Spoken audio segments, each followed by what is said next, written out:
சும்மா அப்படியே காவிரி வீட்டுக்கு போயிட்டு வந்தோம். இருந்து கிளம்பும் போது ரொம்ப பதற்றமா போனீங்களே, அதான் என்னாச்சுன்னு கேட்டேன். காலையில போனீங்க, இப்ப ராத்திரி ஆயிடுச்சு. இவ்வளவு நேரம் அப்படி அங்க என்னடா வேலை?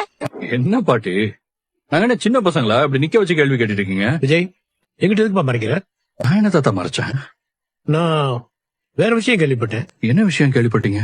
இதோ நிக்கிறாங்களே காவேரி, இவங்க அம்மா தப்பான முடிவு எடுத்ததாகவும் அதை தெரிஞ்சுதான் நீங்க 2 பேரும் பதறி அடிச்சுக்கிட்டு இவங்க வீட்டுக்கு போனதாவல கேள்விப்பட்டோம். எப்படி அங்கிள் இங்க உட்காந்துட்டு அங்க நடக்கிற எல்லாத்தையும் சொல்லிட்டு இருக்கீங்க? நல்ல வேலை, தம்பி மட்டும் இல்லைன்னா அங்க என்ன நடக்குதுன்னு தெரியாமயே போயிருக்கோம்ல. நீயும் எதுவும் சொல்லிருக்க மாட்ட.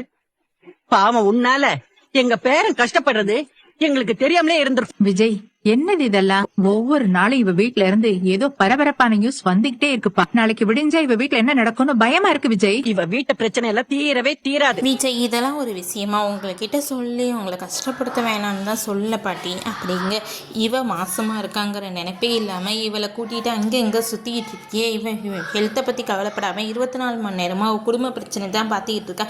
எனக்கு இவளை பத்தி கவலை இல்லை, என் பேரப்பிள்ளை தான் முக்கியம் அப்படின்னு பாட்டி சத்தம் போட்டுட்டு இருக்காங்க.